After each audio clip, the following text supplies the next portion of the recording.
Estamos en el programa de la Universidad de la Cuenca del Plata. La otra semana estuvimos hablando sobre información y orientación vocacional y de alguna manera dimos algunos conceptos sobre el futuro. ¿En qué consistía? Decíamos que era algo difuso, algo doloroso, el poder visualizar un poco ese futuro que, bueno, de alguna manera en algún momento de nuestras vidas, si somos adultos, se nos ha planteado. Y a los chicos se les plantea. Inclusive utilizan conductas evitativas para tratar de posponer la decisión, cualquier tipo de decisión, ya sea de elegir una carrera, de elegir un estado, o sea, estar en pareja, no estar en pareja. Entonces ocurren todas unas cuestiones que estábamos hablando. Ahora, vamos a hablar un poco sobre la función de la universidad con la comunidad. ¿Tiene alguna función la universidad en general, públicas y privadas, con el sitio en donde están enraizadas, en donde nacieron, en donde crecieron y en donde desenvuelven sus actividades? Estamos hablando, por supuesto, de universidades que están dentro de la ley de educación superior.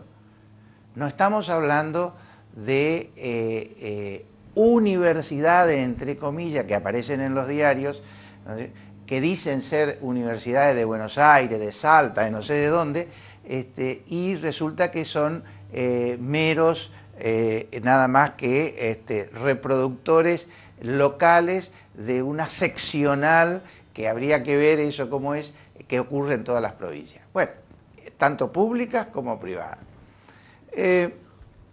Más allá de las extensiones que puedan tener las universidades que realmente invierten en capital del saber. Aquí en Corrientes tenemos dos universidades.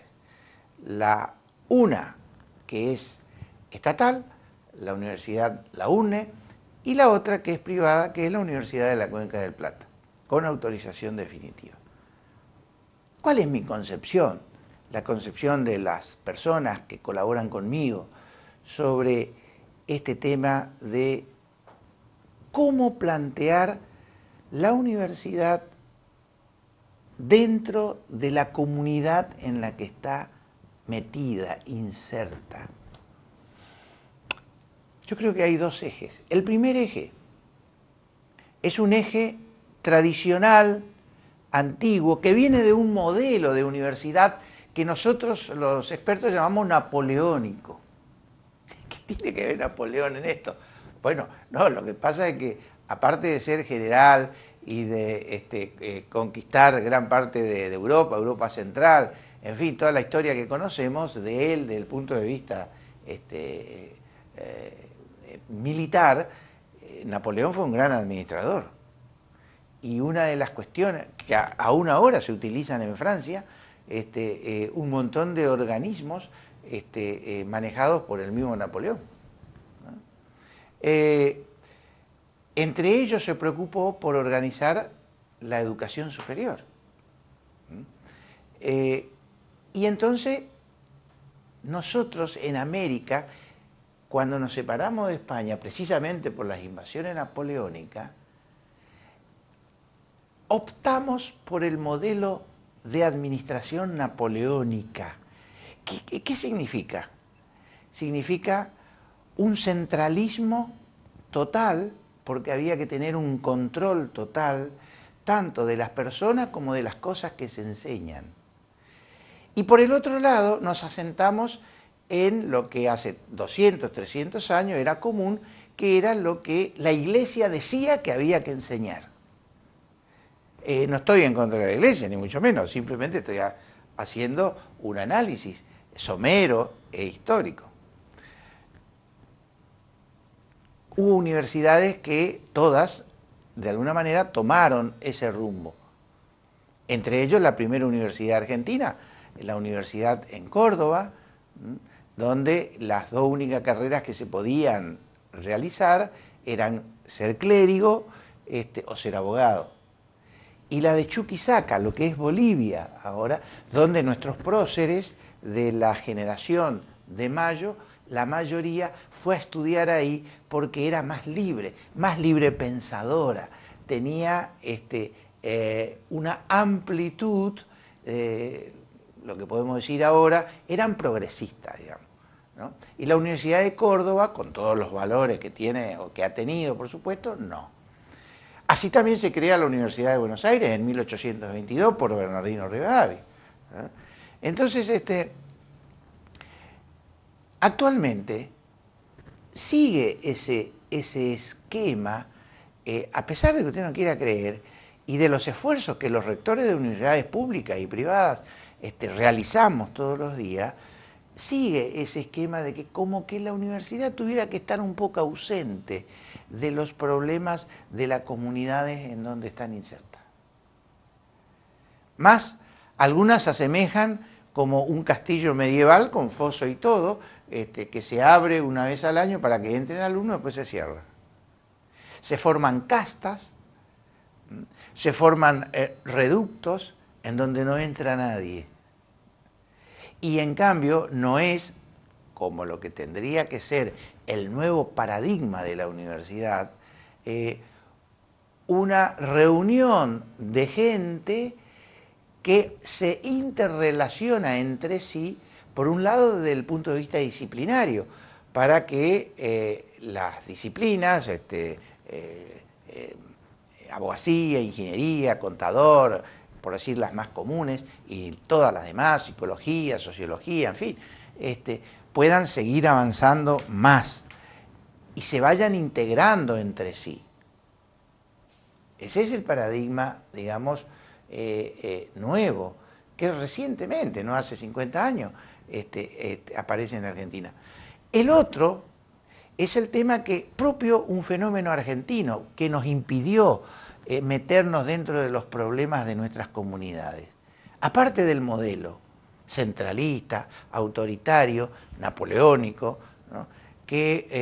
Porque el tema era así, para Napoleón había que tener personas que sepan realmente las cosas del Estado. La universidad era la proveedora de gente capaces para manejar los organismos del Estado y nada más. Bueno, eso fue evolucionando y en la Argentina en el siglo XX tuvimos una gran apertura, por suerte universitaria, desde la revuelta precisamente en Córdoba de 1918, ¿no es cierto? En ese politizando un poco, se dice que algunos muchachos radicales lo hicieron. Yo lo pongo en duda. Fueron un grupo de mucha gente progresista, que querían otra cosa, tanto a nivel académico como a nivel de manejo. De ahí viene el triple gobierno que hay en las universidades estatales. La Revolución de Córdoba realmente marcó un hito en América Latina en la apertura y en el progreso de las universidades. Pero se detuvo muy prontamente y se diluyó un poco. Quedaron nada más que los principios. ¿Por qué se diluyó? Por la interrupción institucional sistemática por las Fuerzas Armadas de nuestra vida democrática, o en nuestra vida democrática desde 1930 en adelante, hasta llegar al caos total universitario de la noche de los bastones largos, en la década de los 60, el exterminio, persecución y de alguna manera expulsión de los que se salvaron en la década de los 70. Ha hecho mucho mal este segundo eje a las universidades. Las intervenciones militares promovidas por muchos civiles que no querían todavía, que añoraban el modelo exportador concentrado de productos primarios y no querían abrirse a nuevos sectores que pujaban, que reclamaban ingresar en la vida ciudadana y política, ha hecho muchísimo mal. Universidades exactamente igual que en el otro eje, que fue histórico de comienzo, el napoleónico, autoritaria, intervenidas, realmente todo un tema muy importante. Miren, las universidades privadas surgieron como posibilidad, por ser de la Iglesia, que le dio los gobiernos militares, que le dieron los gobiernos militares en los años 60 a la Iglesia, y que rápidamente, y que no pudieron contrarrestarla, fue avanzando y evolucionando hacia la apertura de universidades privadas, no por religiosos, sino por laicos. Y muchos profesores, reprimidos por la dictadura militar, hallaron lugar en las universidades privadas. Pudieron enseñar y en cierta manera pudieron protegerse de los excesos en las universidades privadas.